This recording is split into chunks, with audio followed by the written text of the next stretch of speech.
just got off the water, put in some time out there today.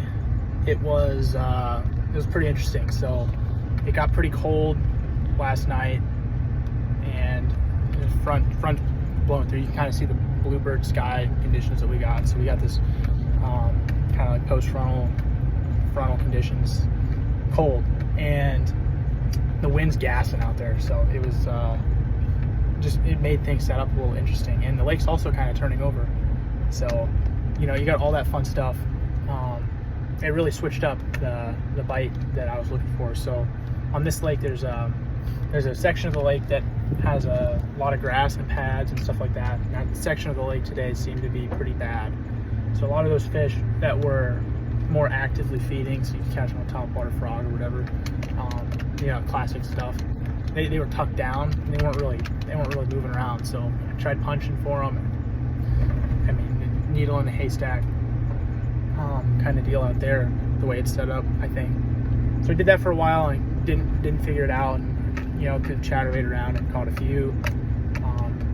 Flipped a little bit, caught a few, but it seemed like I tried to imagine we're in a tournament out there and we need to catch that 12 to 14 pound range to do well, and it just wasn't happening, and I wasn't getting the feedback. So my buddy Caden and I were out there today. He's my tournament partner for college, and then we start rolling around, and I found some areas that were flat adjacent that had bait pushed into them with the wind direction and the way things were going. Some of the wind was changing directions a little bit, so it kind of complicated things. But they were keying in on bait the size of like your thumbnail. So it was like the tiniest little shad. There'd be schools of thousands of them, and they'd sit under them, and then every once in a while they'd come up and blast them. So when they'd come up and blast them, you'd throw on them, and only one out of every 10 would actually bite. I mean, I tried changing up presentations, and eventually we found enough of those areas where we could scrape together some decent bites. But and then I went and threw a spinnerbait around along the bank and stuff like that, just classic fall transition stuff. Flipped a jig around in certain deeper areas.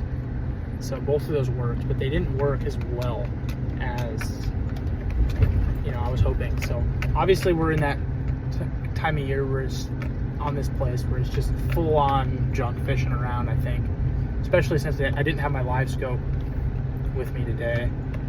I am getting my graph warranted, so I've been rolling no scope for a while, which is good for training purposes. I believe it's good to have time where you take a break from full reliance on your electronics and you just kind of look around and fish the conditions, just as a training exercise, just in case you lose access to your electronics in tournaments, or I lose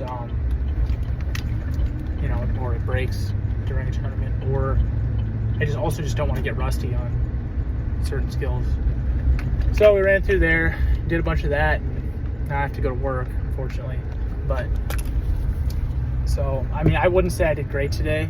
I think I learned a decent amount about how these fish react. I really do wish I would have had my electronics, because had I had my electronics, I think I would have been able to figure out some of those pelagic fish in those areas that I found today and put a hurting on them, really. So yeah, I guess the plan is just go to work and get back out there tomorrow. I'll probably make another video just so that I can remember how the fish kind of changed in their fall transition. I'd like to document it so that I know exactly what to do under these sets of conditions. I think last year I leaned on my scope and I slowed down during this time of year, and I just really slowed down with certain techniques. I'm not going to talk about that, but it was that was something that I could see myself doing here. So yeah, I guess I'll just make another one of these videos and put the boat back, and I'll call it a day.